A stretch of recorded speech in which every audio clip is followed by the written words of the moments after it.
হায়। তো অনেকেই কমেন্ট করছে, দাদা ইউটিউবে ভিডিও ছড়াছড়ি হয়ে গেছে, জিৎ বলিউডে কাজ করছে, তুমি জিদ্দার আপডেট দাও না। তো অ্যাকচুয়ালি এই আপডেটটা আমি কদিন থেকে লক্ষ্য করছিলাম যে জিৎ নেটফ্লিক্সে যুক্ত হয়েছে।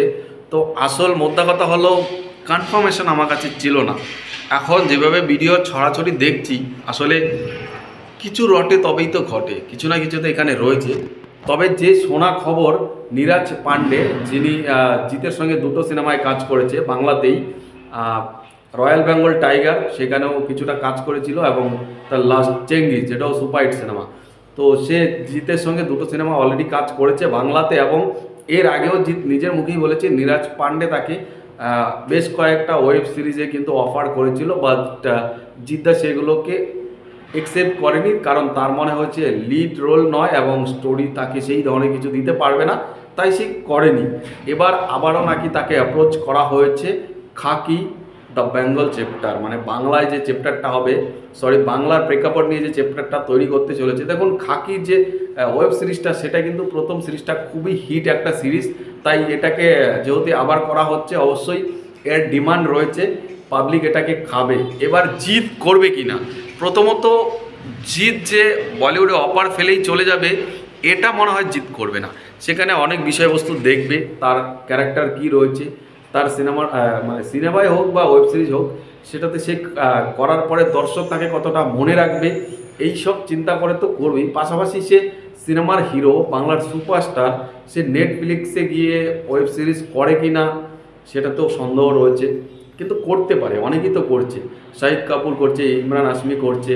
তো জিৎ করতেই পারে, কারণ জিৎ যে একটা বড় মাপের অভিনেতা, জিৎ যে ধরনের সুপারস্টার, বাংলাতে প্রায় তাকে ইউজ করার মতো এই ক্যাপাবিলিটির ডিরেক্টরই নেই। তারা জাস্ট ওয়েস্ট করছে জিদ্দাকে। বাংলাদেশ থেকে একজন ডিরেক্টর আসে, মানুষের মতো একটা ছবি বানিয়ে যায়, আরও কি কি।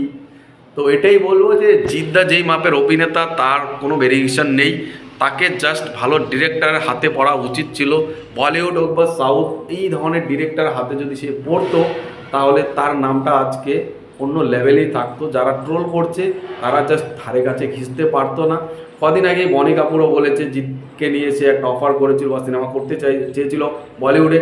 তো এরকম টুকটাক অনেক খবরে জিতের বলিউডে কাজ করার আসে, বাট জিৎ সেগুলোকে ইগনোর করে, কারণ হয়তোবা সে স্যাটিসফাইড নয় যে সেই সিনেমাটা করব, তাতে আমার কিছু করার মতো নেই, সেই ধরনের, তাই করেনি।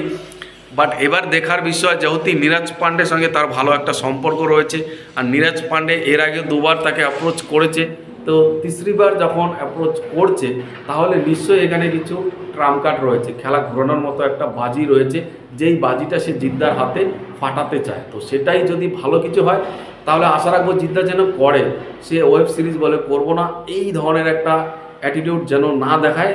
যদিও আমি জানি জিদ্দা ভালো স্ক্রিপ্ট হলে অবশ্যই করবে, সে যে কোনো হোক না কেন, বাট আমার মনে হয় করা উচিত। ভালো ডিরেক্টর আর বলিউডের মতো টুকটাক টুকটাক করে এগোলে ব্যাপারটা ভালো হয়, কারণ জিতের যে ক্ষমতা রয়েছে সেটা বাংলাতে কজন অ্যাক্টরের রয়েছে আমি জানি না, আর বাংলাতে এই ধরনের ডিরেক্টরও নেই যে উচ্চমানের সিনেমা জিদ্দাকে একটা দিতে পারবে যেটা ইন্ডাস্ট্রি হিট হবে।